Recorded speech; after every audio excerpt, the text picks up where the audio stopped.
Good evening, everyone, and welcome to a special Thursday evening of Boys from the Baltic Star. It's not just special because I've handmade a fan, like my 8-year-old daughter would, but you may have noticed an extra face on our Bar of Wonders, which I shall go in. There it is. Look, he's from space and everything. So he tonight is our special GM. He is the man with the master plan, the man in the know. And he's joined us today as part of our Summer of Love. For those of you that have been hanging out with us over this last month, we've set out our Magical Summer of Love in July. We've got adverts that we're going to play halfway through of some amazing creatives. We've been playing our usual Traveller on Friday, but loads of extra cool stuff as well. Last week was You Are 100 Goblins. Next week is Ben's night off. Ben, you got a chug already. People are going early on you drinking. Seriously? Yes. Good one, Nuclear Winter. And, and next week, going to end brilliantly. Everyone target Ben tonight. And next week, next week we're playing Those Dark Places, the sort of basically alien in space, but even creepier. Tonight though, we are going modern day Cthulhu. So if you do like what you see, and I'm going to hand over in a second, then please consider following us on Twitter, Boys from the Baltic Star. If you've sort of happened to trip over us tonight and you don't follow us already on Twitch, please consider doing that as well. That would be magical. I'm Luke. I'm the sweaty one in the blue. Next to me in the Twin Peaks dream sequence is Ben, who's playing tonight, not GMing. This is a magical night. That's why he's smiling so very much. Very exciting. Keep buying him Ben's night off. Let's get him drunk. Three across, for once, is Ewan. Comrade and friend Ewan. There he is. He's living the dream. Hey guys. But I'm going to hand over now to a man who's barged his way in. I barely know who he is. He just popped in. We were going to do something else and he's just turned up. It is, for those of you that are used to the chat, it's Mr. Leno. There he is, the man in person. How are you?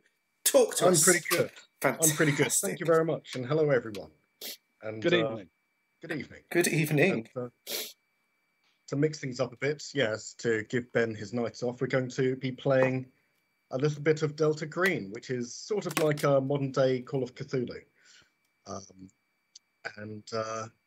Yeah, we'll see how it goes. I'm sure that our 3 investigators will do very, very well with their perfectly normal mission that they've been given, which isn't going to be supernatural in any way. Definitely not. Good. Good. That's what I like to hear. That fan's really loud, Luke. Sorry. Oh, yes. Sorry, it's right next to my microphone, actually. Sorry. It is a little bit. I'll do it from here. Yeah. I thought it was part of the horror theme. I was starting that, like the start of pulsating sounds and yeah. I want it to be like the start of Apocalypse Now when he's in his when he's drunk in his hotel room. Sorry. Yes, it does actually sound exactly like that, Okay. like helicopter blades. I'll just keep my knees cool. But please continue. Okay. For those of you who don't know, which is probably most of you, Delta Green is a tabletop RPG where the players play investigators of a secret underground organization, which is sort of like a cross between Men in Black and X-Files and that kind of stuff. It's their job to make sure that any suspicious occult or supernatural things are investigated, that the public are safe, but of course nobody knows about them and they can't let anybody else find out about them because otherwise, you know, the secret's up and people would start asking questions and digging, and you can't have that. And the people just cannot be trusted to know about the true horrors of what lies beyond the veil or out in space or what their own government might be doing. And so our investigators have been activated from their normal lives. They've been given the special message from Delta Green giving them a mission. They have met up, and their mission is that there has been a certain man who had come to the attention of Delta Green. For they weren't overly interested, but there was a certain Professor Shanklesworth, who had come up in a few of their investigations or on their radar. And all of a sudden, just a few hours ago, there was a report that he was missing and his office at the university had been broken into under suspicious circumstances. And so Delta Green has tasked our investigators with traveling to the small American town of Provincetown to find out whether or not anything actually untoward has happened. Just do a bit of investigation just in case there is anything suspicious or supernatural going on, before, you know, any of the proper authorities get wind of it and start asking questions. And so that is where our story will begin, just outside the town of Provincetown. Do you want to briefly introduce your characters? That would be a wonderful thing to do. I'll start. My name is Terry von Cotswold. I'm one of the von Cotswolds, but it's von Cotswold singular, not plural. I'm an anthropologist by trade. I work for myself. I'm called in as needed to wherever I'm needed. I love people watching. I wasn't always an anthropologist. You may notice from my beefy shoulders that I was a promising defensive linesman for my college American football team, but a string of injuries ruined that dream, and I had to reinvent myself. And I loved the idea of understanding people, and so I found myself kind of pushed into the field of anthropology. Someone who kind of pushed me into it is my sister, who has joined us this evening, in fact. That feels like a good place for me to jump in. I am Jesse Van Cotswold. Together with my brother Terry, we are the Van Cotswolds. And I am a scientist, a research scientist working in various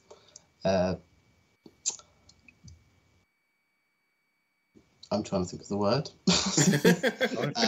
Private sector research for companies.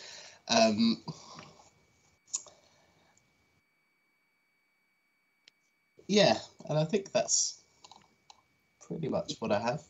The important thing to note is we're both 36. Yes, but we're not twins. I'm 10 full months older than her, and that's very, very important. 10 months. Very important. You know that you can tell because she's quite slender when compared to the muscle-bound Terry, her brother. Yes, quite right. It's those 10 months. That's all it is. It's the 10 months of extra feeding. Yeah. Yeah. Okay, my turn, I guess. My name is Jim Van Cotswold. No relation. That's with an S. So those are the Van Cotswolds who you've just been introduced to. I am Van Cotswolds. That's the distinction, and that's the important distinction. I am a relatively young, 37-year-old university professor teaching history as an associate professor at the University of Southern California. And I'm sure my students hate everything I try to teach them, but that's the lot of an associate professor.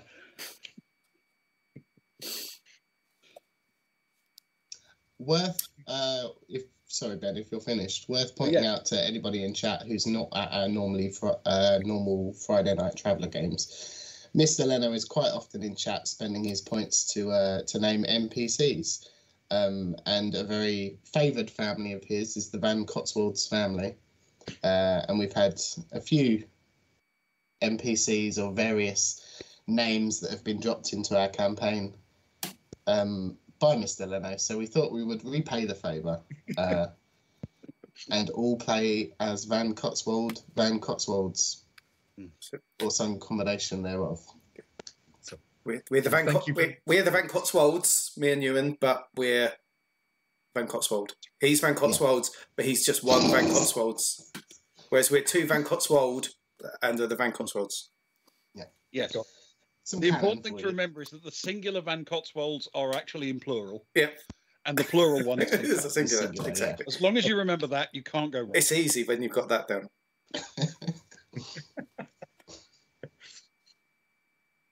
Okay. Just a couple of little things before we properly get started. First off, there is a time limit to this game. You will be arriving in Provincetown at approximately 9 a.m. on Saturday morning. As a heads up, you will probably want to be concluding your investigation before Monday, essentially. Okay. Would be a very good thing to do that. Secondly, I'm not particularly good at voices. So when it comes to differentiating between NPCs, I have had an idea of how I can help with that, and we'll see how that goes. Okay. Is it hats? I hope it's hats. Might be hats. Oh, I hope so. That's I hope so. what we like. Wonderful. And the final question for my players is, you're all arriving together. Who's driving, and what kind of car are you driving, or what vehicle? I don't- I have got a helicopter skill of 20. I can ride. So Probably ill-advised. I can ride, so I could be on a horse. I can ride very well. Is that horses or motorbikes ride? I'll allow it to go either. Oh, I'm very good on motorbikes. I have a drive of 40. That seems adequate to work a car, probably. It certainly Yeah. does. 40 is, you're a fairly normal driver. Yeah. Okay. Then I shall. I shall drive then. I imagine we will turn up in some largely nondescript black sedan. Say a limo. Classic. Yes. Okay. It's our style. Jessie will be sat in the back trying to sleep if her brother stops snoring. How very dare you? Okay. In that case, when you are all ready to start, then we may begin. Yep, ready right now, I think. I'm good. Fantastic. I have on the Roll20 screen, I have brought up the map with the one location you are aware of in the town, in Provincetown at the moment, which is the university. As we progress, if you find any other locations, which I really hope you do, otherwise it's going to be a very boring game. I assume that you'll be heading straight there, but I will leave the option up to you. It is 9 a.m. Saturday morning. You're in your black sedan, possibly with tinted windows. Can it have silver spinning hubcap things? I think discreet is the order of the day. So no. Oh, Jim, no wonder your students hate you. It also won't have those springing suspension things that make it bounce down the road either. Oh, man. Terry's quite hungry. Is there like a quick stop we can pull in for to grab something to eat? I don't need to sit in. I just need to grab something. Drive-through. Too much. Yeah, a drive-through. Is there a drive-through as we pull off the? Is the orange road looks like the main sort of freeway through or something? Is that correct? The main, yeah. Just a brief description of Provincetown. It is basically a smallish American city on the coast with a surprisingly large shipping port where container ships come in, unload, and are transferred to trucks, etc., or onto other ships to go off onto other locations. It's grown around about that, so there's not huge amounts there, but it has got a small tourist industry, a fairly nice beach, a handful of hotels, But they're the main really things. And it's got a university, because why not? Why not indeed? Yes, there is in fact a McDonald's drive-through. Other fast food is available if you prefer that. But I'm more than happy for you to cruise by, and on your way to I assume the university, stop in and grab some breakfast. Yeah, let's grab some hash browns and a coffee. If you're so inclined, I'll even let you add them to your inventory. Oh, I'll tell you what, I will. It'll be an inventory. Cup of coffee. Yeah, I'll have to keep changing it. Slightly cooler cup of coffee. Lukewarm. Lukewarm coffee. I'll add it. Coffee. Yeah, I shall definitely have a coffee. I'm not going to add it to the inventory. I'm going to, process it. Yeah. Use it for its intended purpose. Indeed. Yeah, definitely. Jay, go on then. Jesse will get us a donut and a coffee. Okay, I'll put that in the order. Talking through the little speaker thing. Shout into the cloud. Yeah. I'll have 3 coffees, 2 donuts, 6 hash browns, and Jim, you having anything to eat? No, thanks. No, it's been a journey. I need to wait a while before I eat anything. Okay, so just make that 8 hash browns then. Thank you. By the way, which coast is it on? It is on the east coast. Okay, so we're looking largely at the Atlantic when we're looking out of the water. You are indeed. Okay, fair enough. Thank you. It always worries me when there are questions like that, because I wonder whether or not this is going to have some impact on any decisions or anything else at a later date. East Coast McDonald's don't serve donuts at this time of morning.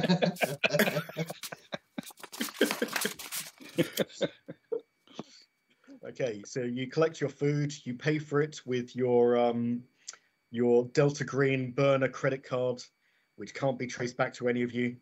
Excellent. In that case, 10 hash browns. Just so in the back of your heads, you must remember that any unjustified expenses will have to be explained to your handler at some point. Got to keep my strength up.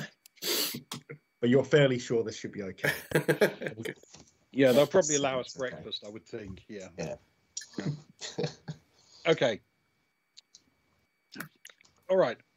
So Jim will encourage everybody to, hold on tight while we're driving. Throws the coffee into the cup holder, and drives off towards the university. Excellent. You pull up at the university. In fact, I will move you across. There we go. There is your royalty-free picture of a university, apparently. Good university. That very grand. Look at the lawn. I need some football played on it. Yeah, nice stripes. Suddenly, I feel the need for stumps and a red ball. Jim, you're such an eccentric American. We haven't got time. Come on. You pull up. It is holiday season, so the university is quite quiet. There's a couple of people wandering around. The university is open because there's always people going in and out during the holidays. Lecturers doing their own research and stuff like that. But you have no problem parking up. And did you want to head inside? Yeah, as I say, there's a couple of studenty types wandering around. Not much really going on. Did you want to head in, or did you want to have a look around, or what do you want to do? Yes. Our sort of go bags, are they in the boot of the car, in the trunk? Yes. Yeah. Okay. Then yes, I'll do that. But just before heading inside, I'll make sure I've got the knife tucked in the back of my belt. Sure. On show or hidden? Hidden under a jacket. Yeah. Just in case you wanted just to be, show make a statement. Watching Jim do that, Jessie will get the graphic calculator out of her bag and do the same. She'll tuck it in her belt, but she'll put it on show, Flex those muscles at the university. Yeah. And I'll take out my my small crowbar and slip it into my inside pocket. Just I can, as long as my cut jacket's I've done up to sort of here, it will kind of stay in its position. So I'll do that, and then that's the only and that's the only thing for my bag that would worry anyone. Everything else will just stay in my little bag that I'll hoist over my shoulder to take in with me. So yeah, you've got your knife, you've got your survival knife, you've got your crowbar hidden, you've got your graphic calculator on show. Yeah. She will also. She'll grab the radio and stick it in an inside pocket. Sure. And anything sort of like pocket sized, I'm happy for you just to assume you've got it on you. Oh. It's only really the larger stuff and perhaps weapons where you might need to be a bit more clear about whether or not you have it with you and whether or not it's hidden. But that's all cool. Okay. Jessie will turn to the other two and she'll say, so what's the play here? Are we looking? Are we showing up looking for the guy? Or well, all we know is that he's loosely of interest and his office has been broken into. So I figure point one, find the office. You never know, there might be something of interest. Yeah. It's a pro investigator move. I like it. Well, shall we? Okay. Sort of gestures to the Yeah. So you go into the university, into the main entrance hall. There's somebody at the main desk. There's like a little map. There's a couple of brochures and prospectuses lying around. There's a receptionist at a desk. Yes, there is. Okay. I will stride up and ask for directions to the professor's office. I can't actually remember his name off the top of my head. Shanklesworth. Shanklesworth. Jesse will say. That's a ridiculous name. Why doesn't he have a sensible name like Van Cotswold? Anyway. Luckily, all of the other names are sensible. Trust me. Okay. So yes, I will ask. Jim will get to the desk and say, "Good morning. Looking for the office of Professor Shanklesworth." She looks up and says, "Oh, right. Of course, it's just down the corridor to the left. Then you take a right at the end, and you come to it. But I'm afraid that there's been an incident there. I'm afraid he's not available today.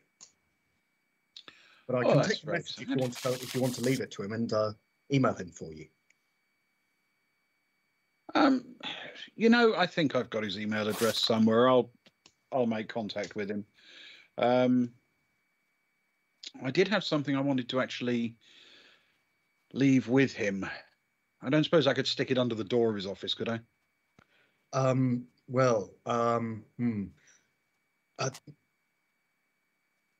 That might be a little bit difficult, I'm afraid. But if you leave it with me, I can make sure it gets to him. It's really more of a personal thing. I'm sorry. Tell you what. While I'm here, I'm a associate professor of history. You don't mind if I just have a look around the campus a bit, do you? Oh no, of course. Feel free to, and please take this prospectus. She hands you a prospectus. It's glossy. Lovely. Thank you. This is very kind of you. And I will set off sort of past the desk, meandering around the hall, looking randomly in various directions as if I'm not actually intending to head left. It is. It looks very much like your regular sort of like university, but you meander your way around, umming and ahhing and looking like positively and approvingly at everything, before you make your way towards Professor Shanklesworth's office. I assume that all three of you are doing this as well. Yeah, Jesse will probably make less of a point of looking around. Like I'm not going anywhere and just straight up follow good old Jim. Whereas Terry will sort of lurk back a little, just making sure we're not being overly observed more than just a group of 3 adults wandering through a university, I guess. Okay. For that, so if you're so you're looking just in case anybody's paying any extra attention, yeah. Okay. Tell you what, we can make our first roll of the day then. Make a swim check. It'll be an alertness check. An alertness check. Oh. Of which you have a skill of 20. So you're looking to roll less than 20. Oh no. I'm not very alert. It's because I haven't drunk the coffee yet. I put it, instead of drinking it, I put it into my equipment. That was a foolish Put it into your bag. Yeah. Into my bag. My bag's now dripping. Oh, and smelling of potato. Right. I've rolled believe it or not, the first roll of the day is a 13. A 13? Well, okay, it's a... Hang on, that is a 10. That is a 10. Yes, it is a 10. Sorry, it's the first time I've used this dice. 10, 3, 13. 10, 3. Perfect, 13. You are pretty well. You're like, as you're working your way around, you're carefully checking out of all the corners of your eyes, being subtle about it, checking out what all the other people around are doing. Everyone seems to be minding their own business. The secretary's gone back to typing on her computer. And yeah, you seem all in the clear. Nobody's paying any attention to you. And so as you work your way down the corridors past maybe 1 or 2, possibly like lab assistant style people going to and fro, you take a right at the end. And it is very clear immediately that something is not quite right at the end of this corridor. You can see right at the end, there's a corner, but there is a sheriff standing in front of a door frame with crime scene tape all over it. And it looks as if there's been quite a bit of a commotion out in the corridor as well, almost as if the door has been literally blown off its hinges. And the sheriff there is looking quite nervous and fidgety. As Terry catches up, Jesse just turns to him and says, "You took your time, brother. Are those 8 hash browns weighing you down a little bit?" Pats him on the stomach. It's all about investment for the coming hours. It may slow me down now, but in about 90 minutes' time, I'll be peaking at the right Those time. carbs will kick in. Yeah.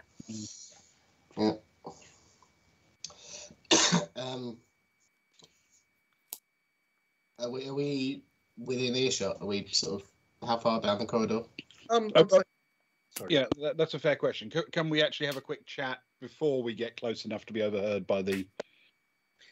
Sure, I'd say you're probably a good 20 feet down the corridor. So if you're and you've just turned down it, you've possibly like stopped a bit, but pretty much everyone has who's come down this corridor. So there's nothing. Yeah, at the moment, you're not doing anything suspicious. You're more than free to have a conversation amongst yourselves. Okay, then Jim will hold up the prospectus so that we can all stand there looking at it with interest while we talk. Nice. Pointing at things in it. Yes. Yeah. Jesse will say to the others, "So it looks like the local Flatfoots have arrived before we did. Do you think they'll let us in?" I'm pretty sure the tape implies not. So the question is, can we appeal to his better nature? Or can someone lead him away in some way? Lead him on a merry chase? I must confess I'm more tempted to, now that we know exactly where the office is, how about backtrack, find a door and see if we can find a window into that room? Okay. Is it from where we are, which I'm guessing we've only got a slight view of the room, does it seem to be a hive of activity, or does it seem to be pretty empty behind him? At the minute, you're at the end of the corridor. It goes down about 30 feet, then goes to the right.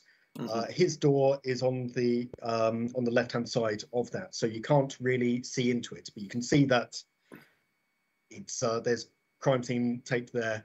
It's missing a door. You know, that's at this distance. That's about as much as you can make out. Okay. So there is no door. So if we were to get in the room, You would, yeah. To get into the room, you probably need to. Well, assuming that there is only one door, then yeah, you'd need to get past the police officer. Terry will say to the other two, just give me a minute. And he sort of just strides on ahead to sort of walk straight past the door onto the whatever's beyond, I guess, and then tries to rubberneck a little bit. He knows that, you know, he might get told to move along, but, you know, he's hoping he'll at least get a glimpse to see if there's anything. So he'll just stride on, take a rubberneck look, and then try and just keep walking past for now. As you get closer, you notice that the officer is sweating and very fidgety. Seems quite nervous and quite distracted. And as you get closer to the room, you can see that, yes, the door is completely missing. The door frame is splintered. Clearly somebody's been round and done something with the door and cleaned up the corridor. But you get a look inside the room, and you can see that there are papers and books everywhere, as if a bomb has gone off. But there's no obvious evidence of burning. It just looks like that a tornado has torn through the room. There's papers, etc., everywhere. The furniture's upended, and the windows are smashed with crime tape over them. And that's about as much as you can see while walking past. Yeah, thank you. He'll sort of turn back to the other two once he's got past and sort of shout past, "Oh, it's not down here, sorry," and then just walks back towards the other two again, as subtly as possible. Can I tell which flavour of Rosa we're dealing with here? Is he like campus police or state or county or city?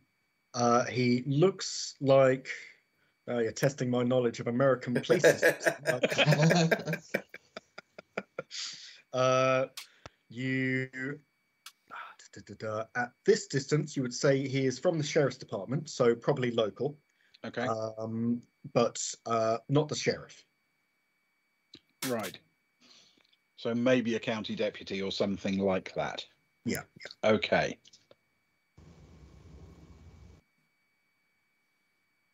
Right. I think it's den time for some lion bearding. So Jim's going to walk forward and try to engage this Rosa in some friendly conversation. Sure. Okay. Walk up and say, "Good morning. Good morning. I don't know if you can help me at all. I came here to visit a friend of mine, a professor at this university, and, well, that's his office. I don't, I'm a bit worried about him, obviously. I don't know if he's been taken to hospital or if he was injured or anything like that. Is there any information you can give me at all?" The officer looks up at you and worriedly and says, howdy, sir. Did you know the professor? Do you know what happened to him? No, I was just coming to visit him on the off chance. The only thing I know about him right now is that his office is covered in tape with you standing in front of it. So, is he missing then?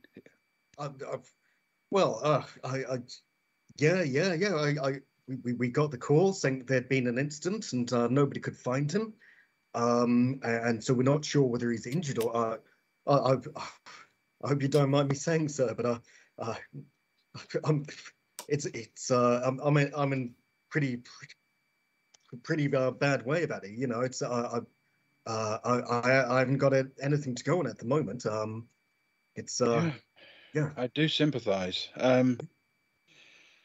I mean, and it's come at the worst time as the entirety of the rest of the police force are away on their team building camping trip. So it's only me who's had to deal with the investigation. So if you do know anything, then please, it would be a great help. I don't know anything at this point, but I have been exchanging a certain amount of information with him. Now, I don't want to mess with any crime scene stuff, but if I could take a look at any papers or stuff that happen to be lying around there, I might be able to help you. Oh, well. But I'd have to go into the office for that, you understand. Can you roll a persuade for me? I can indeed. My persuade is 40. Wow. Nice. Now watch me fail this one. That's a 91.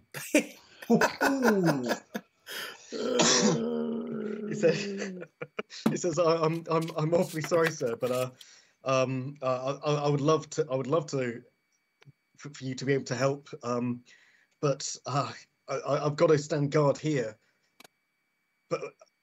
which means I can't investigate, and I can't let anybody else investigate because it's a closed crime scene. I'm so sorry. Can I've got some bureaucracy skills. This is a question. So stop me if I'm trying to use them the wrong way. Okay. Terry will come forward. He's overheard it. So he'll come forward next to him, next to Jim, and he'll say, "Man, it must suck being the only one here while they're away. There must be so much paperwork you're going to need to do. Even standing here, you're going to be filling in forms in triplicate about today. You know, we're going to get a line in the report, no doubt. But you know, if there's going to be so much I have to say, if my friend who knows him anyway could help out in some way, it might cut down on the amount of paperwork you're going to have to do without having something to go on. It will look better, surely, in your reports that something is found at least." With a hat off, I will say that that's a fairly good argument. He's not the smartest guy, so I'm not even going to have you roll for bureaucracy on that. I'm going to say that's a you've got behind, you know, some of his real fears. As, you tell me, I haven't even had time to write up the report from when the call came in yet because I had to get the tape. I've got so much paperwork. If you've had any experience with this, if there's anything, I mean, God, I haven't even had a chance to interview any of the other people who might be involved yet. It's if I'm happy to, and I'm sure my friends are happy as well, to ask around a little bit as well, and that might help you out in some of your investigations, I suppose. But of course, it would have to start with being able to look at what we're going on, I guess. Oh, well. Can Jesse chip in and just say I'm a reasonably competent forensic investigator. I can assure you that I won't allow them to disturb the crime scene in any way, especially the big one there. That's him on the stomach. Yeah. Oh. Okay, you've got a 40 in forensics. So yeah, I'll say yeah. You can say that with enough confidence and knowing what you're talking about, that it's convincing. He says, that'll you know, it is against protocol, but what with the entire team off for their annual trip, which once again leaving me to deal with all the crime in the city while they go camping, then that would be a great help, and that'll allow me to go visit Dr. Barhoeven, who had mentioned. I understand that he'd received some messages about it. So yeah, and God, if you can find out anything and let me know. But yeah, again, please don't disrupt the crime scene, or don't take anything, because otherwise I have no idea how I'll explain it to Captain McHanity. No, and obviously if we find anything, I'll I'll hand it straight over to yourself as part of your investigation. Dr. Barhoven, where are you questioning him, just in case we do find anything? I understand he has a office just in one of the other wings. He's the head of religious studies. And while I've God, I almost forgot. Is there a contact number that I can use to contact you if I need to or you can contact me so that in case I is your number still 911?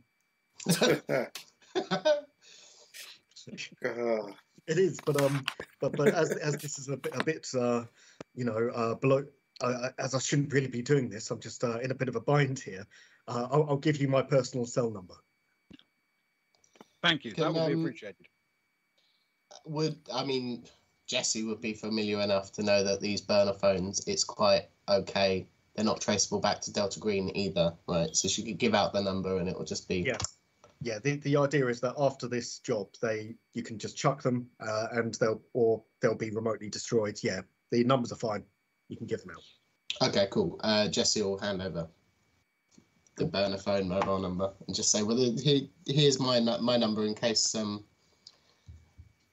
we do come up with anything, and hand it over to you and you've got any questions afterwards. And we'll save yours. What is your name? It's Detective McGonagall. Is it? Oh well, nice to meet you. Jesse will say, my name's Terry, with an I. Of course, I forgot to ask your names. But it's a pleasure to meet you. I'm Jesse with a Y.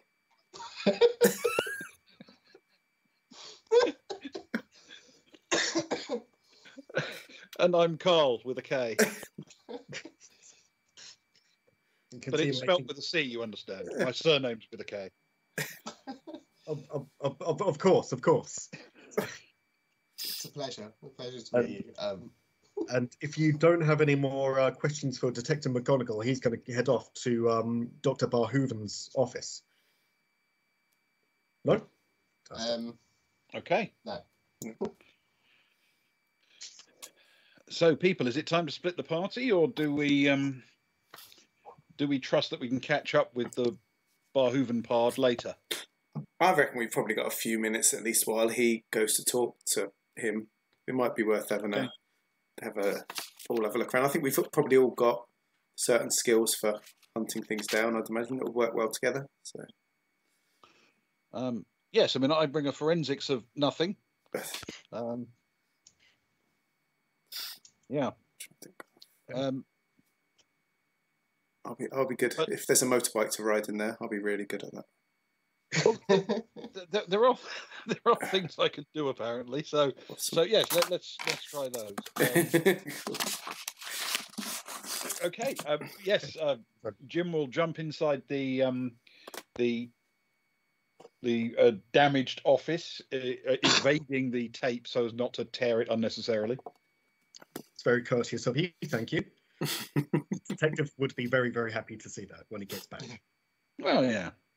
No need to do unnecessary harm, is there? Oh, exactly. There's plenty of necessary harm that needs to be done. So. Okay, so you carefully go under the tape, and inside, basically, the room is wrecked. The door has clearly been blown off its hinges. All of the windows on the other side of the room have been blown out. The table is overturned. The chair is overturned. There are papers and books just scattered everywhere. There is literally piles of papers and books. It looks, as I said earlier, it's like a whirlwind has been through this room and everything's just a complete mess. By the door, you can see that there's the brass nameplate, which was once on the door saying Professor Shanklesworth, Department of History and Archaeology. And you notice that now that you're inside, you can see that almost covering every surface, the floor, the walls, the ceiling, there is very, very fine, almost like burn lines, almost like somebody's taken a blowtorch and there are lines just covering every sort of like angle, all interlinked and all crisscrossing the room in a really, really weird pattern, which almost like makes your head hurt just to try and picture it. So if you can make an occult check for me, if you're going to, as you're trying to look at these. Yeah, we're certainly going to have a go. I've got occult skills. This is like this is my forte. I have a wonderful occult skill of 10. Yeah, I have forte in it as well. Oh, I got 60. This is great. Come on, the chance is good. Oh, that is 35. Good. Oh, that's cool. You've nailed that. No, I hit an 80. What's Above my 10? Does double zero would be a 0, wouldn't it? I've read. I've got 0 and 3, so I'm not very good with tens with hundreds. Is that just 3? That is 3. Okay, That is really, really good. Oh, cool. Really, really good roll. So there's that 2 passes and a fail. Yes, I think so. Yep, I passed. Nice. Not by very much. Okay, right. Well, we start with Jesse. Yeah, the lines are just, and the pattern is crisscrossing. It's complex. It's bewildering, and you can't get your head around what the whole thing could possibly look like. It just gives you a headache, and yeah. For Jim and Terry, you start getting an idea of the pattern in your mind. But you notice that as you're trying to follow the lines, they seem to shift as you look at them, and you're filled with a splitting headache and your eyes water, and you're sure that something unnatural has definitely happened here. And can you both take 1 sanity loss, please? Yes. Yeah, that doesn't sound good. Oh, it's fine. I get to tick my little box, don't I, next to a cult? Is that right? If you fail a check. Yes, that is one of the features of Delta Green. Rather than having a standard leveling up system, if you fail a check, then you tick the little box, and at the end of the scenario, if you're alive, you get to roll it's either a 1d4 or a 1d10, and increase your score by that much to show that you've been practicing and getting better, little by little. Through failure. Good stuff. And I don't take any sanity loss. Even better. Any sanity loss? No. So by sanity, does that mean we just lose a point, or do we have to roll for it? No, that's just a straight 1 point loss. It's not much. It's fine. It's enough. It's giving me the heebie-jeebies. Yeah. Yeah. The skin on your neck is crawling. You are uncomfortable being in here. Something is off, but it's not particularly terrifying or weird. Yeah. Jesse will say to the other two, "Are you all right? You spaced out for a minute there." I just felt like someone had walked over my grave. Something's not quite. Something's not quite. Bad juju. And then Terry stops. Felt like somebody had walked over his grave. That's why you were smiling. I like this one, brother. You can have him. Do you know what these lines are? Do you know what made them? Terry's going to run his finger across, trying to follow one of the lines. Do I get any sense of feeling or anything as I do that? Are they carved in at all? Is it hot, cold, anything? It's cold. It's not carved in, and it's very thin. It's like you can't quite figure out what may have made this. It looks sort of like you could do it with a blowtorch, but then you wouldn't have that narrow detail. It's odd. Very odd. Occult, you might say. Oh, yeah. It does feel a bit occulty. But you sister, I've been reading up on the occult on my long, dark evenings, but I've not come across anything quite like it before. You and your fairy tales. Well, no, don't poo-poo these things so quickly. I mean, I know we said to the officer there that we'd look after this room, but I do believe our mission statement involves tying up all loose ends and removing any evidence. I'm not saying now, but at some point. We should probably come back here. You're not wrong. I'm wondering if this is something that was done to him or by him. And if it was done to him, then it could be based on something he was working on. And if it was done by him, then it might be based on something he was working on. Yes. If you see what I'm getting at. So I'm going to have a quick route through the books and papers and see if I can find anything that looks like it was current. So I'm keeping an eye open for dates, for unfinished notes, like notebooks that aren't filled, that therefore might be the most recent one in a series, that kind of thing. You know, anything that can give me an idea of what the professor was doing immediately before evil laser demons came and made sooty marks on his walls. You know. Sure. Can you make a search check for me, please? I can try. Search. Oh, this is not going to end well. 20. 20. 21. Oh. Yeah. Gosh. You have a thorough rummaging around, but as I say, there's just papers and books absolutely everywhere. It's tricky to really figure out what might have been going on in this room before whatever happened. But, you know, you're a Delta Green investigator and you've got your head screwed on straight. So you start looking mainly at the desk area in case there was things on the desk that might have been, you know, that might have been the more recent stuff. And you probably spend probably half an hour rummaging around and having a look through, but you do come up with some interesting looking newspaper clippings, which if I click,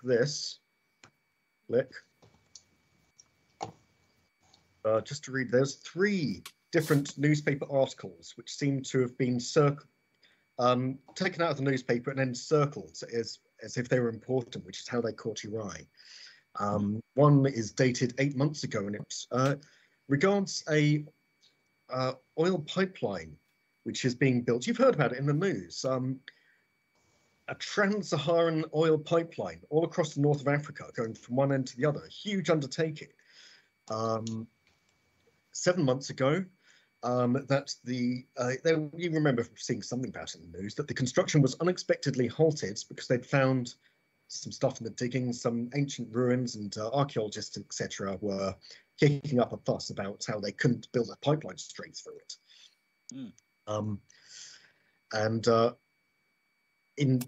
In the news article, which is there, you can also see that somebody's written on it the words "Tomb of Vel Kreshnaki," even though I can't even read my own story. So curious. And then one from 6 months ago. One again from a archaeological journal. This one is because it's a bit more precise about how at these archaeological digs, which have now been taken on the pipeline path, that private security had to be hired after a series of thefts. Curious.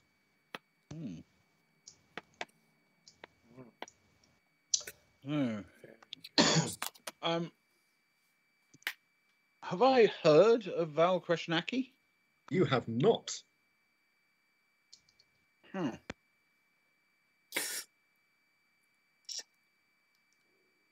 This is interesting. Well, hold on. Let me just check. What is your... Oh, you do have actually a very high archaeology. Okay. I'll tell you, roll archaeology.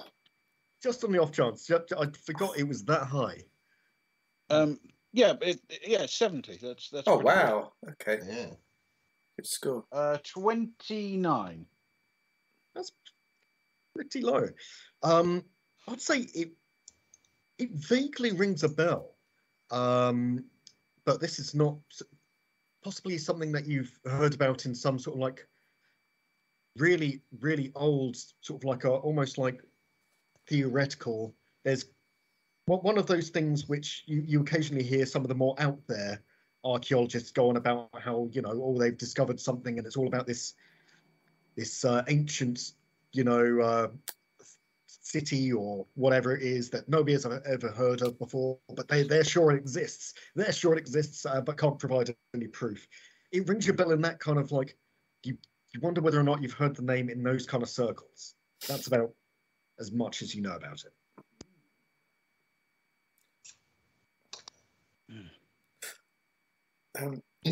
Sorry, you and your way. No, you go. No, man. Ask. Is there a computer in the room? There is not a computer in the room. Okay. It's, Go for it. No. From what you can tell, he was much more of a paper and book-based man. Yeah. That is especially highlighted by the literal piles of papers and books scattered around him. Cool. Now, he's based on his door plate, which may not be the way most CVs are written, but based on that, he's an archaeology and history professor, right? Yes. Now, I'm a history professor with a 70 in archaeology, so I'm going to go on the basis that if I glance around the room, I'm going to be able to spot 95% of the books and things on his shelves are things that I would either have on my shelves or I'd immediately recognize. Yep. So the question becomes, what are the things that I wouldn't expect to see here? Has he got stuff about, I don't know, North African languages or lost civilizations that are too out there to be part of mainstream archaeology or history? If all of the books were on their shelves, this would be a simple task. But you reckon it would probably take hours to go through these. You have a flick through a few, and you see your standard archaeological fairs. There is quite a lot of stuff about North Africa and the ancient civilizations and archaeological there, but nothing really that stands out as being particularly interesting or particularly exciting for you. Okay. I'd probably say with the checks so far, you probably found most of what you can out of this room. Fair enough. I will try, if you've found everything of interest, I will sort of let you know, unless you've got any specific questions to challenge me, and in which case I will answer them as best as I can. Terry's going to just take a few. He's got a Polaroid camera, as is his. One of his things is just not quite to the style of Guy Pearce's character in Memento. He's not quite as upset, needing to, but he likes to have Polaroids of what he's been looking into. So he wants to take a Polaroid of a close up of the of a couple of the. He'll lean over Jim's shoulder, take a picture of a couple of the clip-ins. Just take a few clips of bits around the room. So back at a hotel room, I could lay them out and have a look at them if that made sense. Sure. Yeah. Sure. Cool. Yeah. While Terry's doing that, would Jesse be able to ascertain where the center of an explosion, if this was indeed an explosion, would have come from in the room? Would it have been more than one explosion to blow the door off and blow the windows out and make this kind of mess? Can you make a explosives check? Oh, sorry, demolitions. Demolitions, not forensics. What a specific question about the forensics of explosions. So I'm going to take that opportunity to get you to roll on one of the oddly specific skills. Yeah. Well, why not? I've got 20. Why? 20 above the base of 0. Oh, get lucky. Oh. It's a 24. Oh. So close. In the center of the room? She'll say, brother, take some photos from here. It looks like this is where I can't be sure, but it looks like this is where the blast originated from. I quite like that. What I'll do is I'll, in quick succession, I'll stand in the middle of the room and I'll take 6 Polaroids sort of from rotating around to see. Wasted his film. Yeah, well, it's expensive as well, Polaroid film. I'll put it on the credit card. Put it up to work money. And then with the idea that if at some point Jessie wants to look at them, she can sort of like relay them out and see if something has been thrown across in a certain way. I guess that's the thinking anyway. Cool. And then I'll start flapping my Polaroids, stick them all in my bag. I'm ready to go when you guys are. Yeah. Because well, frankly, Jim's a bit of a dramatic sort of person. He's used to declaiming in front of students. He sort of walks to the door and turns around and looks back across the room and he says, "Timeo Carthago delenda est," and then strides out of the room. And I think that's a good place to take our break if we're moving on from this location. Very grandiose break. Jessie will just sort of look over at her brother quickly and they'll be like, "What?" Terry will say, he said peace out.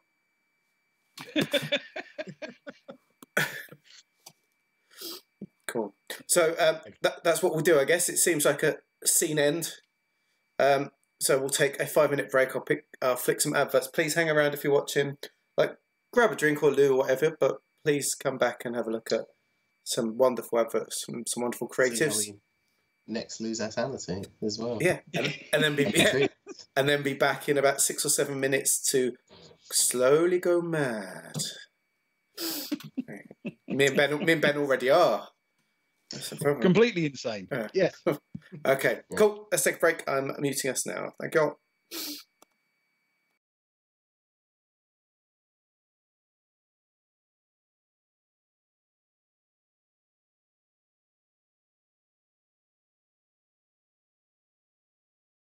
Hi! Welcome to The Game is Afoot. This is a podcast where queer guests I'm back, baby! play games I pick my jaw up off the floor real quick. real Put quick that back on. and do an interview. My secret is This is published on the first and third Sunday of every month, so come join us. And I hope you have a good time. Bye!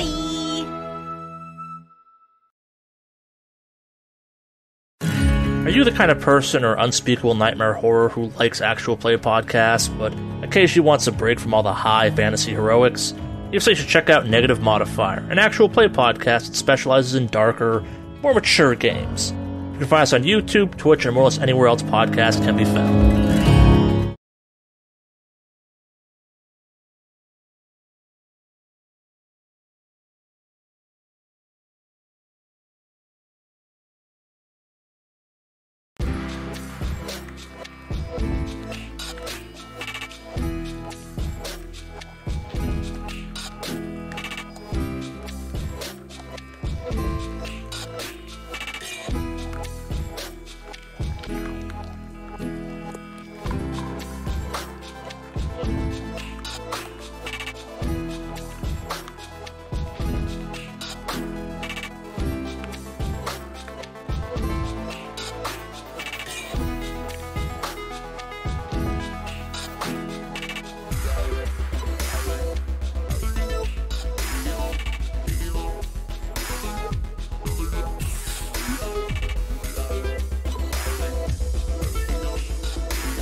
Welcome back. Well, you could say welcome back to us. I'm sure you guys watching it, we're here all along, but we're back now.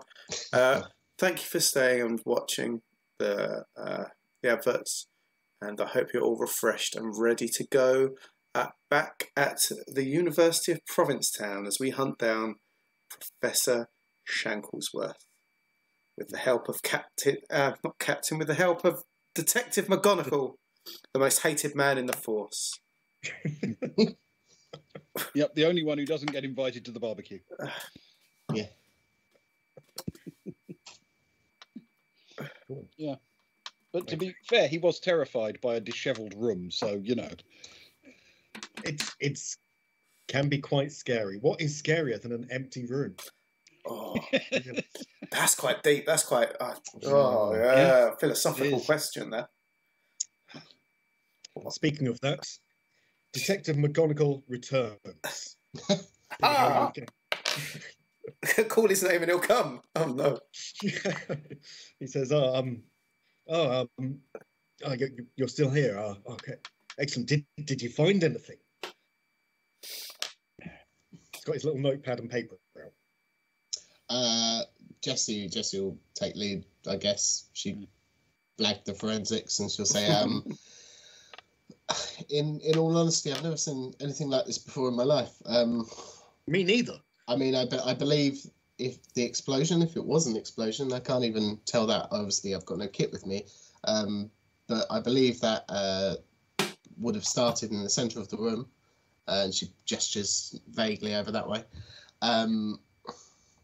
He's listening completely he's writing down pretty much everything that you're saying. He's almost trying to learn how to investigate from you at this point. But aside from that, there were no footprints. There's no obvious fingerprints. I tried to check as much as I could, without the proper equipment. I couldn't find any trace of anybody at all. Not even a hair. It's very odd. Wow, you must be an amazing forensic. Wow, I had a look in there, and all I could find is books and those weird lines. But I don't even know whether they were there before. I've no idea. I deduced from my investigations that they've been there all along, and they were part of the professor's workings, and nothing to worry about whatsoever.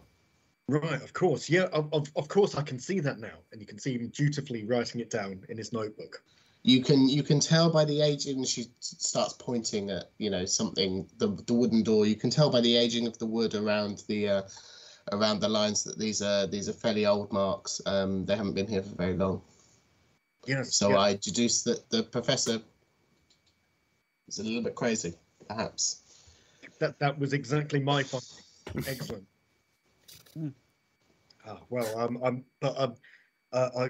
I've been to see Dr. Barhoeven now, and so I'm afraid I'm going to have to ask you to leave until because I need to keep guarding the room and keep the crime scene. Well, I don't even know if it was a crime.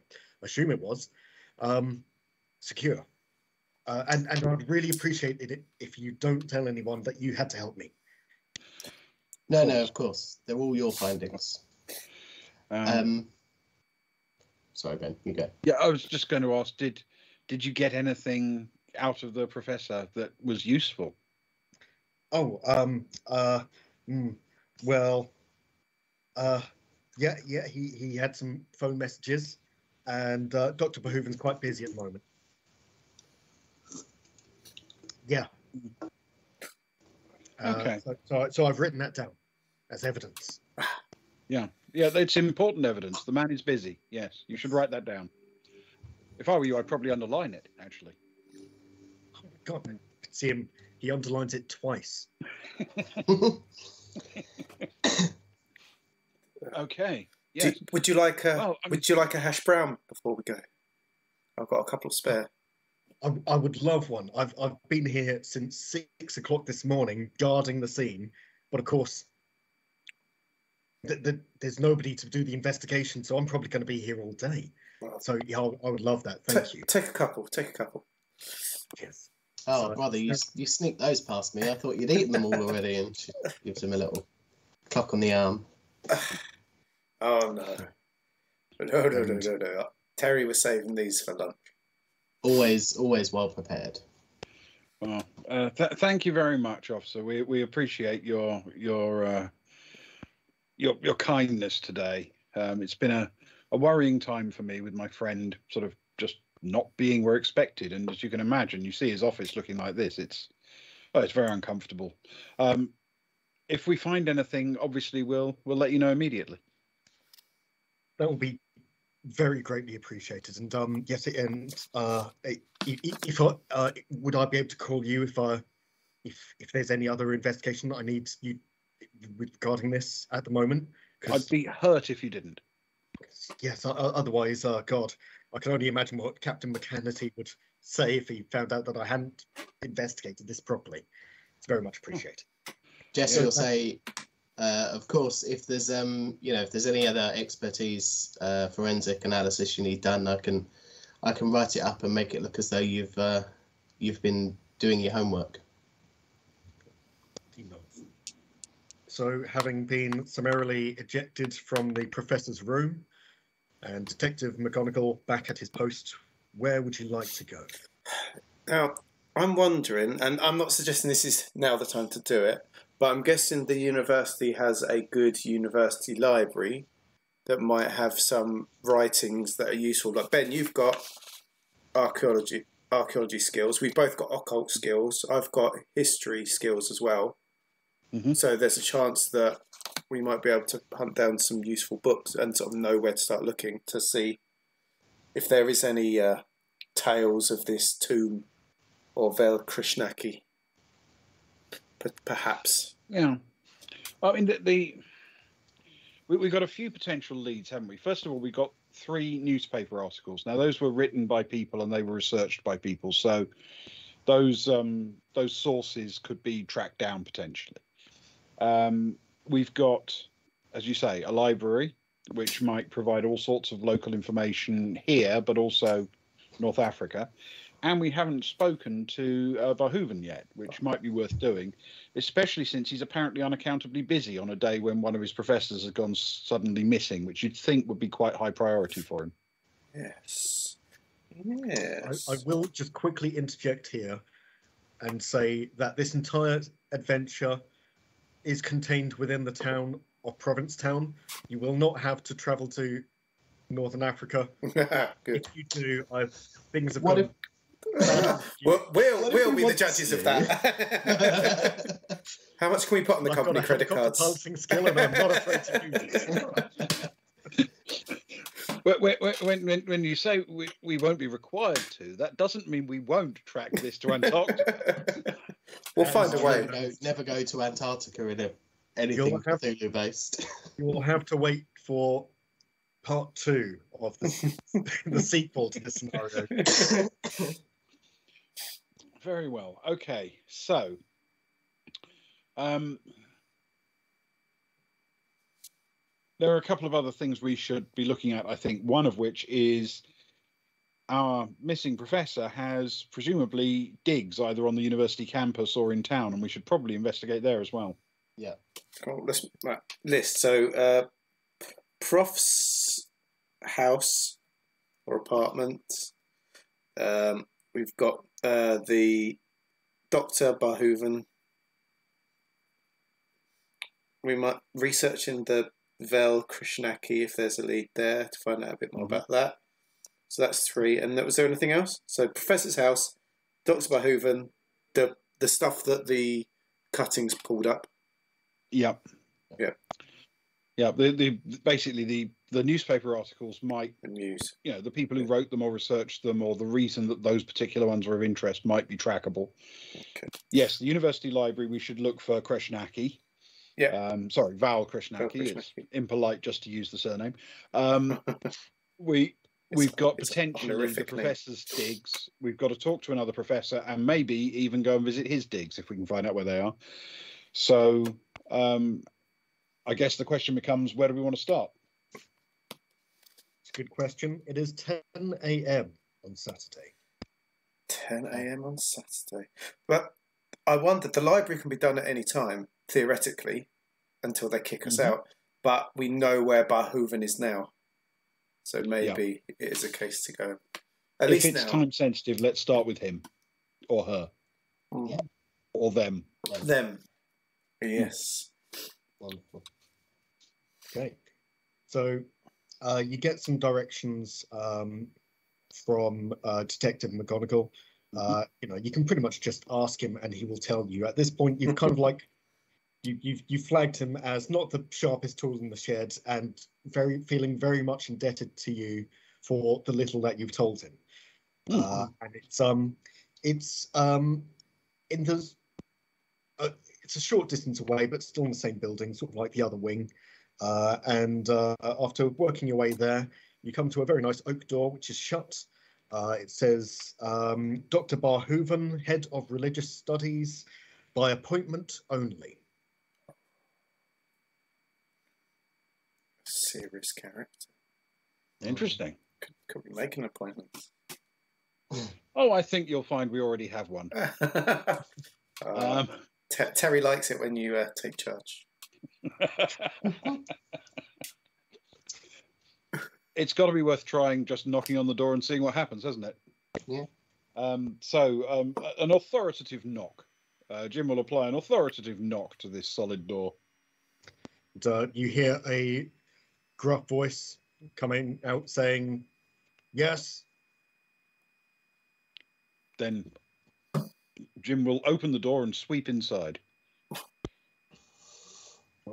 Wow.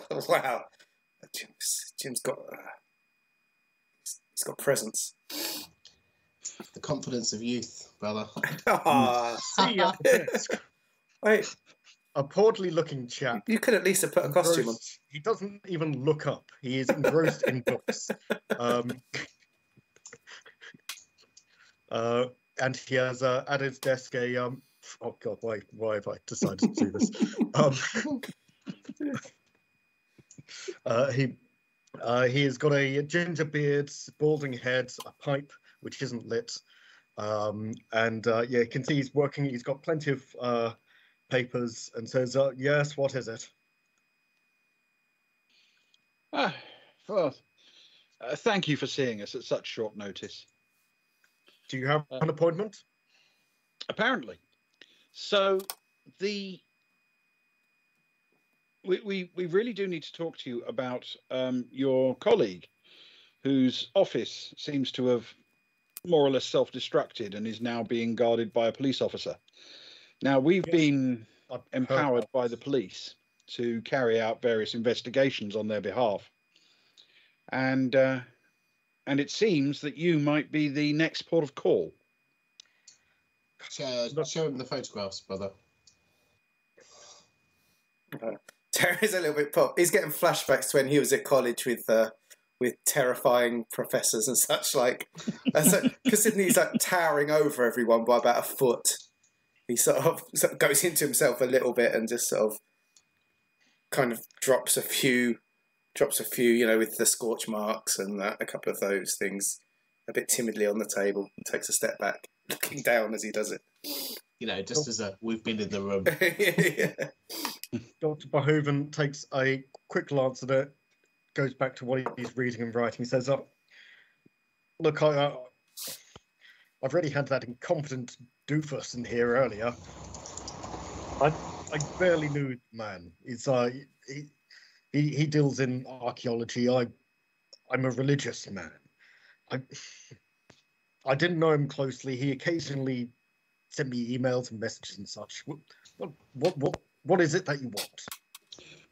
Well, let's start with the emails and the messages. The kind of things he asked your help with could be very, very useful, because we happen to know that the manner of his disappearance and the accident may be related to, shall we say, the crossover between your expertise and his.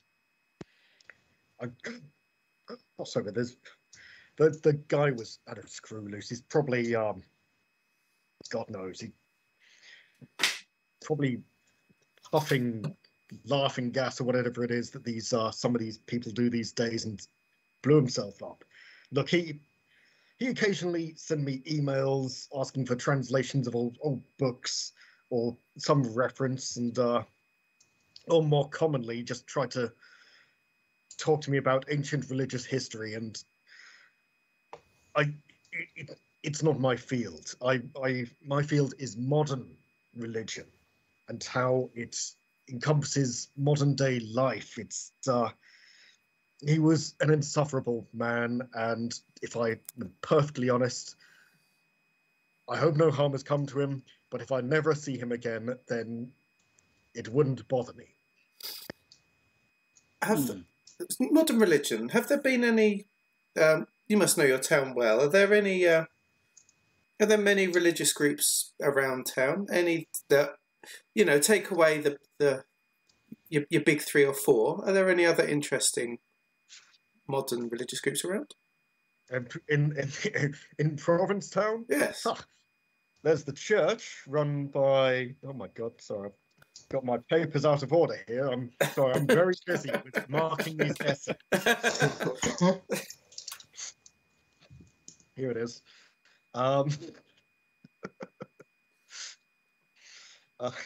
There's St. Peter's Church, which where you can find Father Harvey Halfston most days, but apart from that, that's it. There's nothing particularly interesting going on in this small town. Yeah. Look, these religious texts, were they of any specific origin or region that you can remember? The ones that you wanted translated? There was countless ones of them. Like for the last 2 years, I've put up with this guy. They're from all over the place, of all different kinds and things. God, where to even start? Most of them were just gibberish. Let me think. None of them really come to mind, although I did receive an answer phone message from him last night. I checked it this morning. He sounded very, very excited about something. And he had another urgent translation, yet another, of which he needed help with of utmost importance. But clearly he's gone now, or he's gone somewhere. Doesn't need my help anymore about it. It's... God, I'm sure he'll turn up eventually. God, I half expect him to just burst through the door with another one of his ancient books and ask me to translate the Latin, etc. It's not recently. To be perfectly honest, I've spent the last 6 months trying to avoid the chap. Well, let's start with that last message and that last translation he wanted help with. Sure. I didn't have a chance to do it. It was last night. I didn't get in till 7 this morning, by which time that detective down the hall was already putting up the tape. Well, then let's take a look at it together, shall we? Why, do you have it? No, that's inconvenient. He didn't send you the details of the book? No, I'm afraid it was a answer phone message. And he didn't tell you which book he wanted translated or which text? No, he just said it was urgent. It's a very unhelpful message to receive, really, to be perfectly honest. Frustratingly. So surprising how many of the stupid answer phone messages you get these days. I don't disagree. I mean, God, literally the other day I had an answer phone message from somebody claiming to be a cardinal, looking forward to meeting me. A cardinal? A cardinal. Mm. No idea. Never heard of the guy. Don't know how he got my number. Clearly some kind of scam. Well, yes, I mean, this is the East Coast. Why would an Arizona team be calling you? Yes, you're quite right. Yes. One for our American viewers. Terry enjoyed it as an previous American football.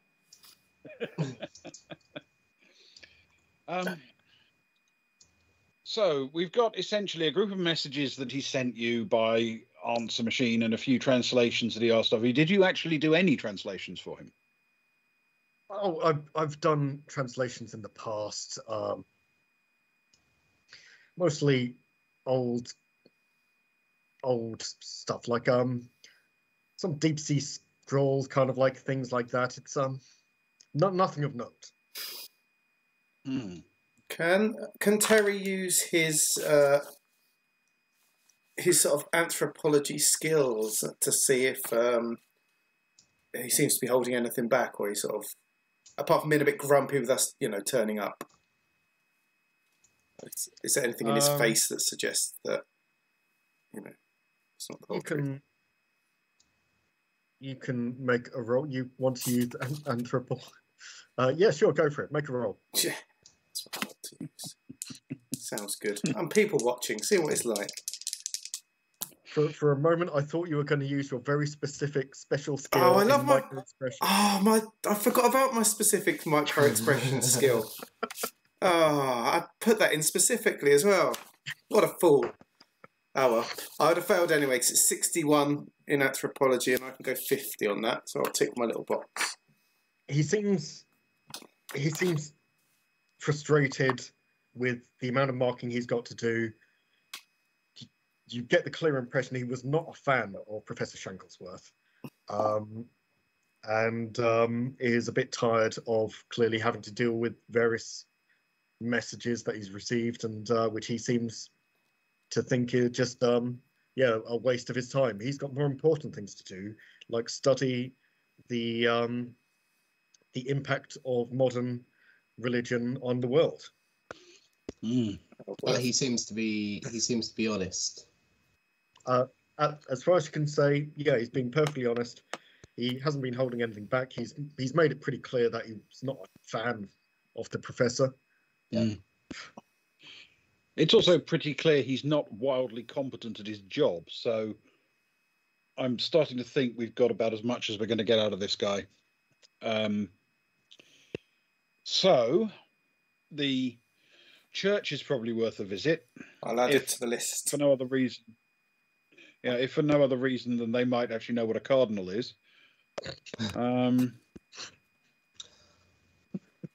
Can I just quickly say, whilst this has been going on, Jesse, apart from the first sentence he spoke, whether he's being honest, feels a little bit out of her place. So she's probably spent the whole time on the burner phone, going to the equivalent of like the yellow pages and seeing if she can find an address for Professor Shanklesworth. Yeah, you can find you send a quick message to your Delta Green handler. Even better. The address, and you get an address back. Wonderful. Okay.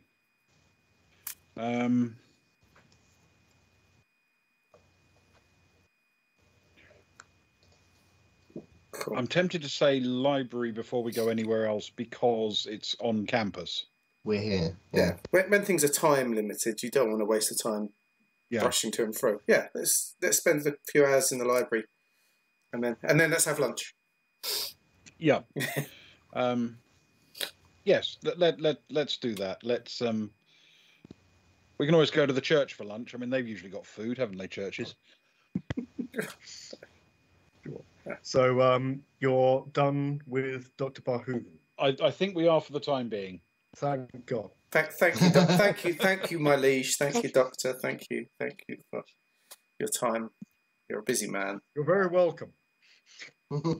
Now, but if you don't mind, I've got a lot of marking to do. Okay. Just one more thing.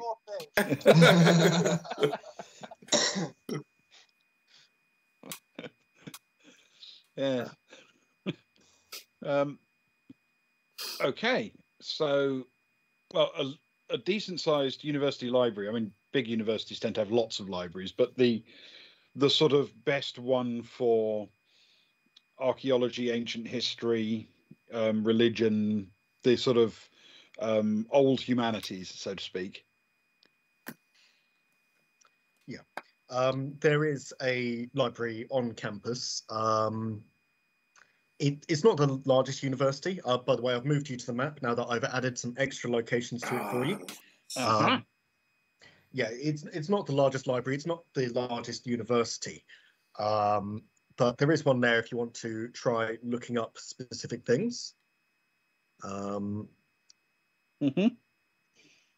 Yeah, I think it's worth seeing if we can find Val. What's his name first?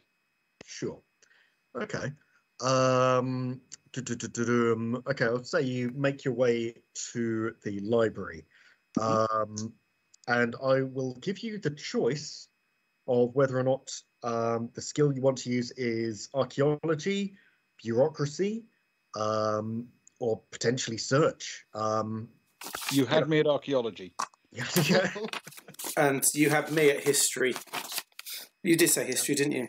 Yeah. Yeah, sure. I'd say that history is absolutely something which you can use. You can basically, if you feel that you've got a skill which suits the situation, please. I'm quite good at swimming, but I'm not convinced that would be helpful. Okay. Yeah. Archaeology it is. We will roll and... Wow. Is this one for all of us? Oh, sure. Why not? Yeah. I'll chip in with a bit of bureaucracy. Okay. I will add in the caveat. I'm going to ask you how many hours you want to spend researching. By default, I would say maybe 1. But if you want to spend more, that's fine. And depending on your roles, then that might get you more or less information. But I will be generous and say that there is probably very limited information you're going to be able to get out of a library this size, which isn't very, for what the information which you're trying to look up, it's really specific, really quite out there. Yeah. You might not want to spend all of your weekend in the libraries. Try and, yeah. But if you prefer to, be my guest. Well, I have to say, if you were playing D&D, the fact that I've just rolled a 99 on these dice might actually be a really good thing. Yeah, seriously. Alas. That is good. That's a critical failure. Yeah. Oh, yeah, of course. I mean, just to be fair, Jessie, unless we're in the science section, the actual science section, she'll probably only spend an hour doing it, but she'll try and help out with her bureaucracy as much as possible. I'd like to spend a couple. I'd like to spend a couple of hours, even if it means Jessie's got to twiddle her fingers a little bit for the second hour, if that makes sense. That feels like it's a 16 though. Oh, hello. 16. Okay. Okay. Not bad. And for mine, I hit a 50, and mine is a 60 or below. Oh yeah, my bureaucracy is a 40. Okay. I'll say you managed to spend the best part of an hour in there. Cool. Gathering information. Jessie and Terry start to think they're onto some good stuff. Unfortunately, Jim manages to knock over an entire rack of books and gets you all summarily ejected from the library without being able to take any of the books with you. The information which you did get, let's have a look at what I can share with you. You do find you've managed to locate some sort of in more of the journal section where more archaeologists or other people in that area might be able to put forward their theories or their current researches or papers. You do see that there's you do come across a couple of ones which are a little bit more out there, which go on about their suspicion that there was a roughly 2,000 plus years ago, there was a group of what they suspect is philosophers and other really weird characters who seem to be traveling from place to place in the Mediterranean, especially sort of like the North African region, which had been sort of like referenced in various places, and their suspicion that this was the same group. Mm. But that's about as far as you can get before you're kicked out. Aha.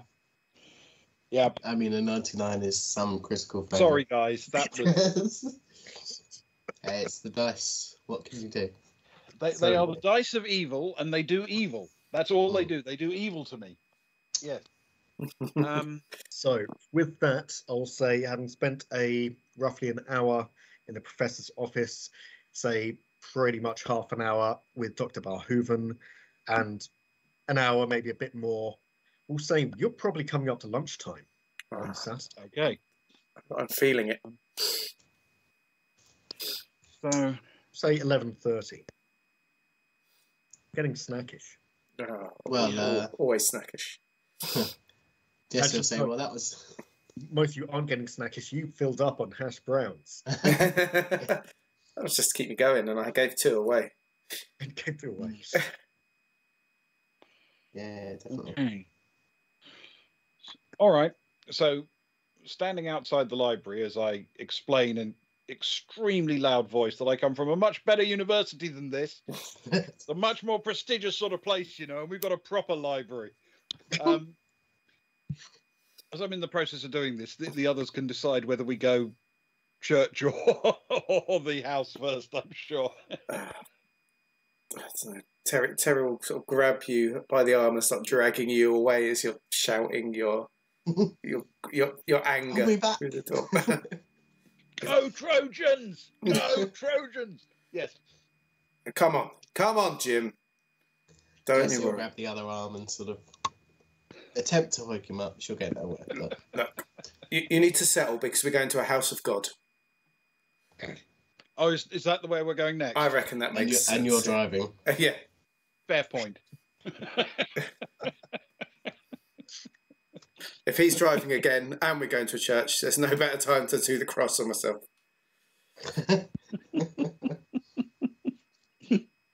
Yeah. Okay. So, so yes, indeed. Right. We will head back out to the lowrider. the car.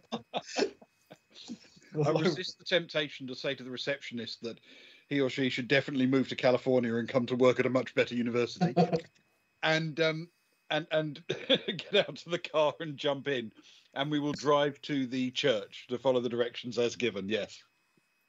Cool. I was just looking around for something I could use as a dog collar, but I don't think I didn't come prepared for the priests. Damn it! I've let you down. I'm so sorry. But anyway, after a short drive, you arrive at the Church of St. Peter. Let me just quickly change us to the royalty-free picture of a church. And when I say picture of a church, I mean this is royalty-free images, so there wasn't much selection. Picture of the upper part of a church. It's got churchy windows. It's all about perspective.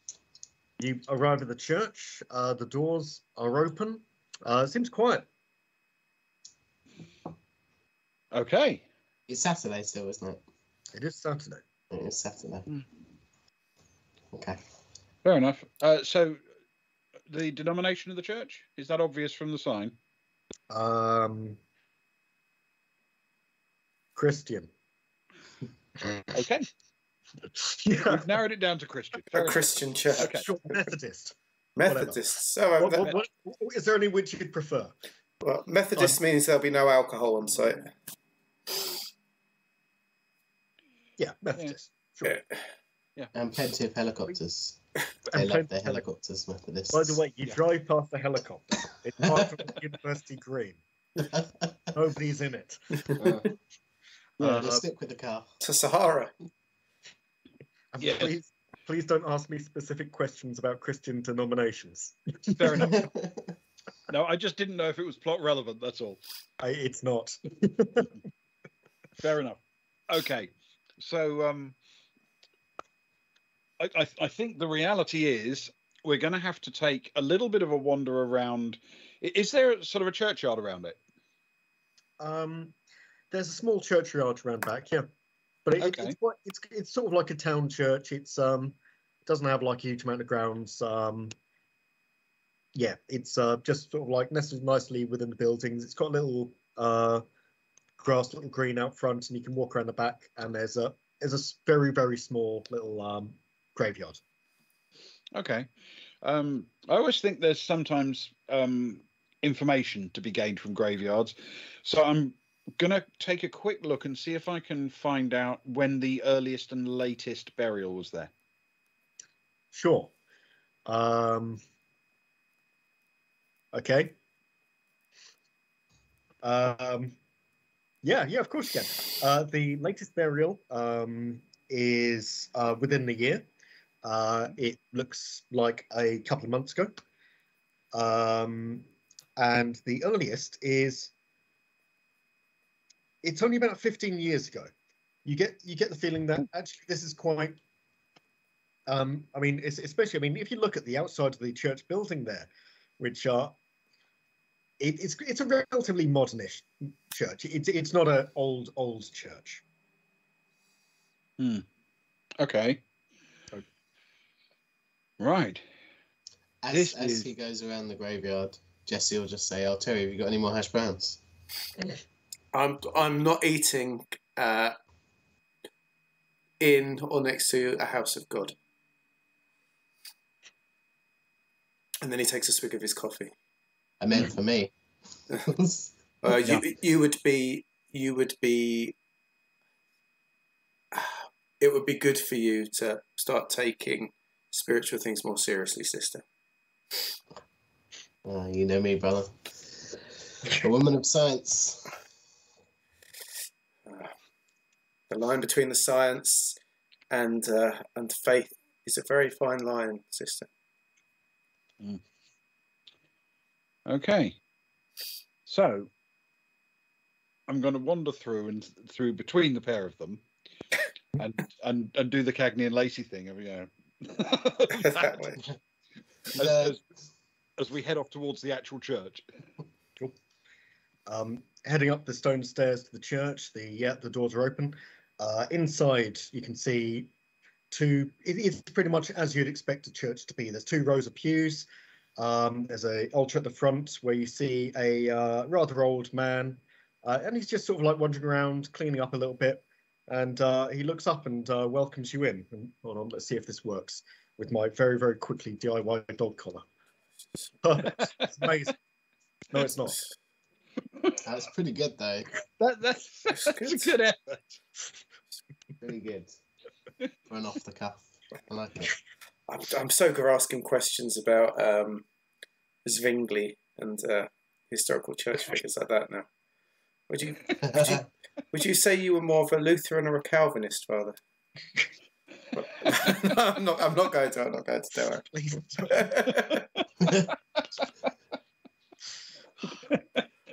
Yes.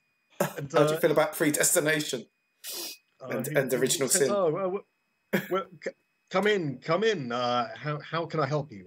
My name is Father Harvey Halfston."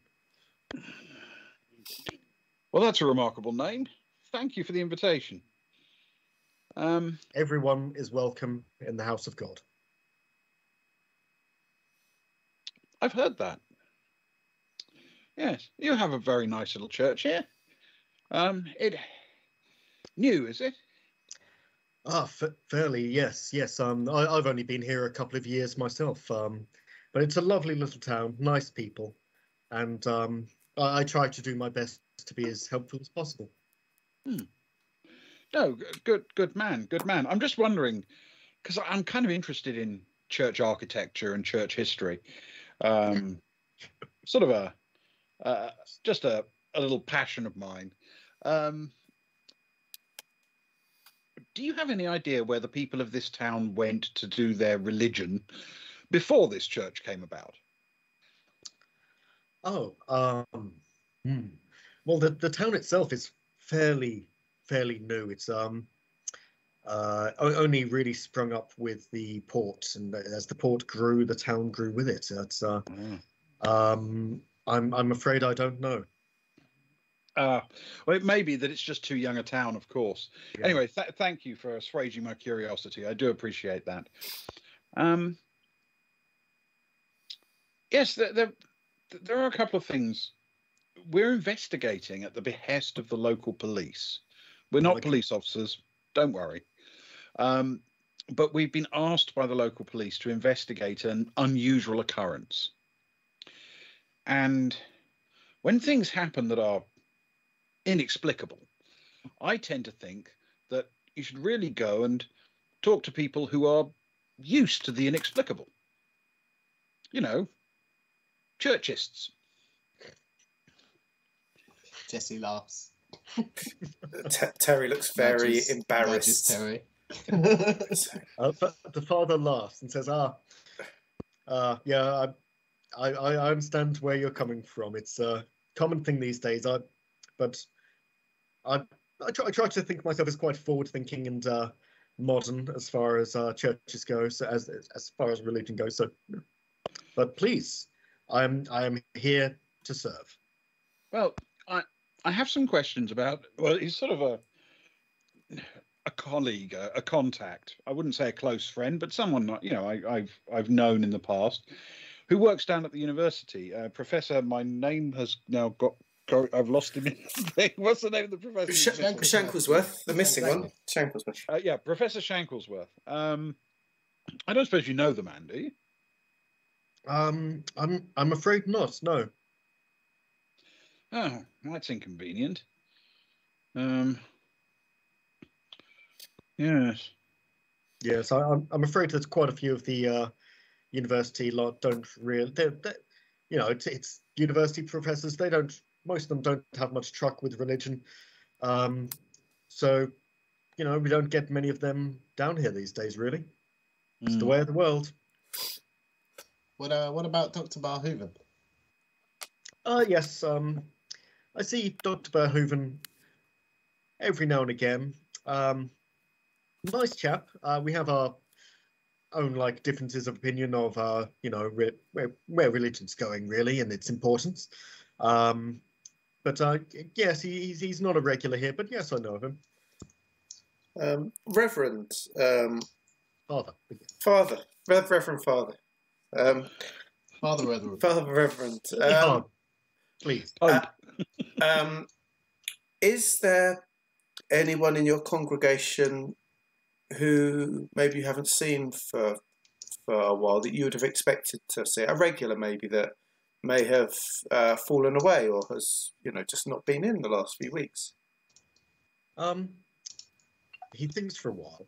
Says no. It's we have a rather small congregation here. It's quite close knit. No, I think everyone's accounted for. I haven't heard anything.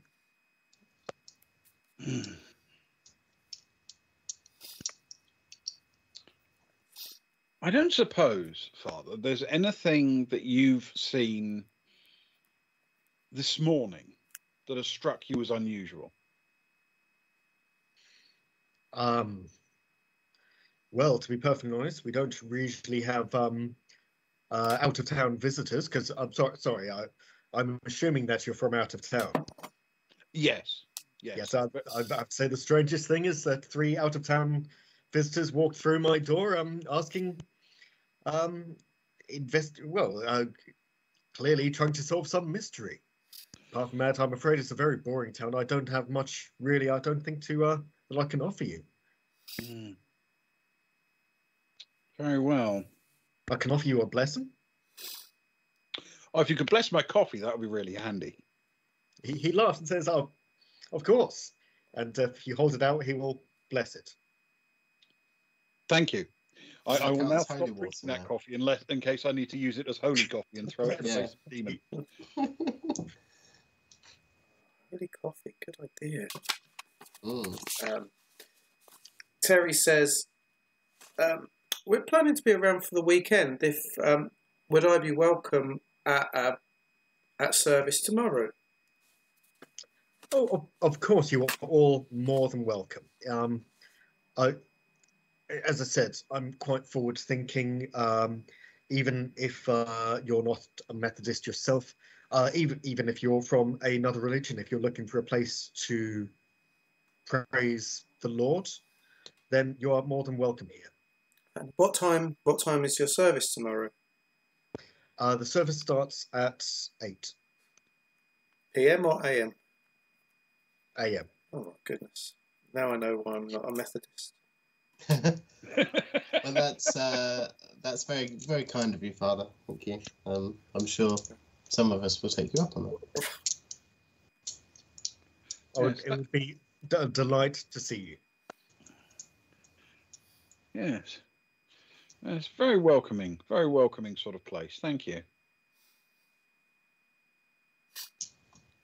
As a man who's no doubt spoken to many people around town, where would you say the best places for some out-of-towners to go and get something to eat and maybe mingle with some local characters? Well, I'm afraid you're a little bit out of the tourist season, so the entire town's a little bit quiet. In fact, at the moment, I think almost all the hotels are closed at the moment, just because there's no tourists around.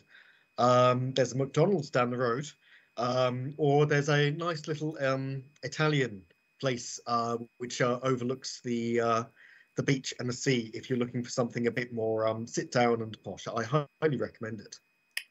That sounds delightful. What's what's the name of the Italian place? It's called El Italiano. Authentic. Authentic Italian Spanish. Whilst we're on the subject, we are looking. Yeah, Spanish. we are looking for somewhere to stay. Oh, I've laughed so much my dog can't follow.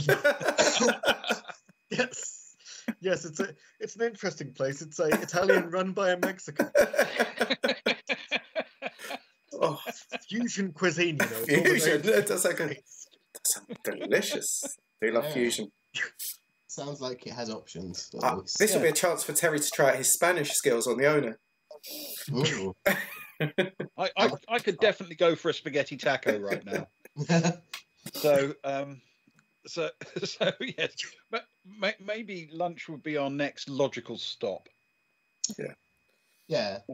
While we're on the subject of hotels, though, we do need somewhere to stay for the weekend, I believe. Is there anywhere that is open? From what I'm aware, there is only one place which is currently open, and that's the Balloon Lagoon Hotel down on the seafront, not far from the El Italiano. Wonderful. Blue Lagoon. Well, thank you. And thank you for your lunch recommendation as well, Father. Well, welcome. I look forward to seeing you tomorrow. Looking forward to it. Thank you. Excellent. Thank you. Yes, good. So I feel we must race to the restaurant, don't you? Be rude not to. My belly's rumbling. Yeah, it's lovely. Yeah. If for no other reason than Italy is quite close to North Africa. Well, that is true, and what a coincidence! They have a lot of they used to have a lot of interest in it as well. Yes, indeed. Yes. And your tourist map of the area, which you helpfully found in the back of your university prospectus, has suddenly you realise that there is 2 extra little pinpoints of interest. Oh yeah, the El Italiano, the Blue Lagoon Hotel. Who has the power to get rid of the newspaper cutting screen at all? Can I delete that? Yes, I can. Sorry, thank you. That was my bad. If you need to open it again, I think you can get to it from the journal tab on the far right. There, yeah. Brilliant. Next left one. That one. Jukebox. Oh wait. Oh, okay. Yeah. Sorry. Yeah. There you go. Yep. Brilliant. Perfect. Excellent. Thank you. Useful to know. Yes, I'm a little bit unfamiliar with the system. Thank you for that. I was telling you to go to the wrong one, so it's because of course I've got the DM one, so I've got extra tabs. So yeah, naturally. So don't even listen to me. I can't help you. What extra tabs? I feel it's very unfair that we don't have all the tabs. Anyway, right. So shall we shall we head for a nice spaghetti taco? To the car. I've always wanted to try Spitalian. Yeah, Spaghetti. No. A little chili con minestrone or something. Oh, it sounds delicious. Yeah, Let's do it. yeah. Both It's which astonishingly are on the menu.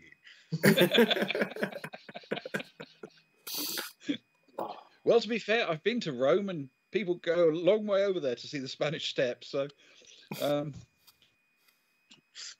right, yes. So we jump in the car. Yep. And I carefully stow the coffee in the cup holder, and make sure that I don't get round to drinking it or spilling it or anything. I mean, it's stone cold by now anyway.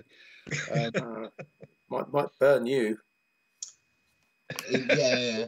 In the back of the car, Jesse just nudges Terry and just says, "If he doesn't drink the holy coffee, do you think he's a vampire? You're the occult boy." All occult. Do you believe he's a vampire? It is a test. I don't know. Next time we go past the mirror, I'll have a look. Oh yeah, good point. So I don't forget, Ben, I have added cold holy coffee to Jim's inventory. Thank you, much appreciated. Just in case it comes up later. Well, you never know. You never know. Wow. The S in the last S in Van Cotswolds stands for satanic.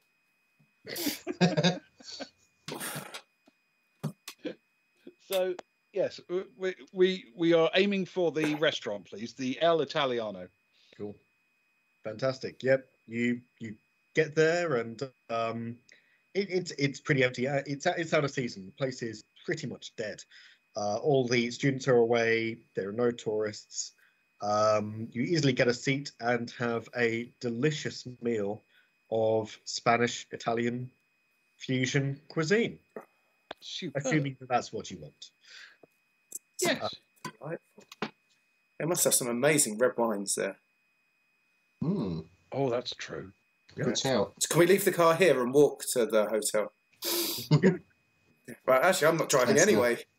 That's There. true. Yes, and I'm currently not touching coffee, so but you know I'll have some mineral water or something with the with my spaghetti tacos, and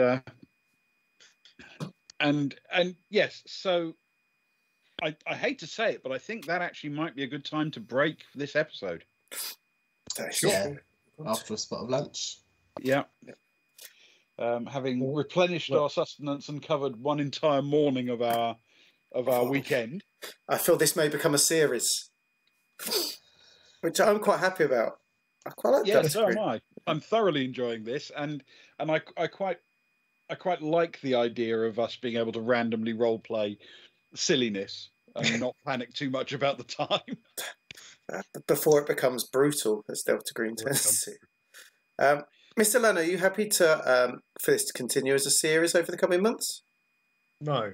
That's it. Well, I enjoyed it. We finished. The Well, story ends thanks here. everyone. I enjoyed the tacos, and I liked the priest. He was a lovely man. We will never know the secret of Provincetown. So, of course, I'll be more than happy to finish off the story. Can we talk to Dr. Barhooven again? Yeah, to Dr. Barhooven. Perhaps find out what on earth has happened to Professor Shanklesworth. Perhaps you'll meet Detective McGonagall again. Oh, I hope so. Will you make it to Father Harvey Halston's service? It's top 8 of my o'clock tomorrow morning. it's top of my list. Not if I have too many more wines for lunch, though. Yeah, I was going to say it depends on the Spanish wine at lunchtime. And bear in mind the next time I'm expecting to roll better, because I'm no longer going to be using these dice. Oh yes. Who won the dice? Who are they going to? ID Visions. ID Visions gets the goblin dice. Lucky. Yes. And I promised I would send them after tonight's game, so I'm not going to make ID Visions wait any longer for a second one. I have other dice, you understand, I can use for follow-on episodes. Yes. But if you're watching ID Visions, these will be sent to you as soon as we've got your details. I know you're in touch over Twitch or something, so send us the details and we'll.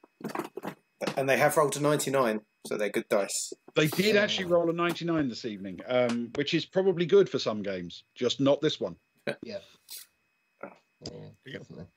Well, thank you very much for playing. I hope that you all enjoyed it and the watchers enjoyed watching it. It was a treat. Thank you so much, Mr. Leno. It was lovely. It's very good fun. Yeah, you tend to play Delta Green. The wrong dice for ID Visions to have. Sparrow's pulled him. It's true. So, yes. So it looks like Delta Green will start being added to our Thursday rotation. We've got a Thursday rotation coming now then. Those dark places, Delta I'm quite Green. excited about that. That's good, isn't it? It's nice to play some different things. So this is fantastic. But Friday, tomorrow, we have our ongoing Traveller adventure, The Boys from the Baltic Star, which will be starting at 10:30 UK time, which is, what is it, at Eastern? 5:30 Eastern Standard Time? Yes, I think? Yes, 5:30 Eastern Daylight Time. There you go. And early morning in Japan is something to wake up for if you're in Japan. It's like 7:30, I think. So, for all our Japanese viewers. But yes, we'd love it if people joined us. And if you've enjoyed this, consider following us if you don't already, so that you'll know when Mr. Leno is back to as we uncover the mystery of the missing professor. The missing professor. Indeed. Will the wine get to us? Will Mr. Leno have to wear a yellow beard again? How do the spaghetti tacos sit with their digestive systems? Exactly. All that How will many be questions. do I have is the real question. Exactly. Two, and one which I had to make on the spot. You to Which go and say worked hello pretty well. because I'm unprepared. All that It's will be going revealed. brilliantly. Yes. Yeah. Cool. So as it's Thursday, we're gonna pull it quite quick, just out of kindness to our British people, really, on a Thursday night with work tomorrow. Yes. But yes, thank you everyone for joining in. We really appreciate it as always, and we're looking forward to this again. Hopefully, see you guys tomorrow. Have a wonderful Friday, and we'll see you soon. Good night. All right. Bye.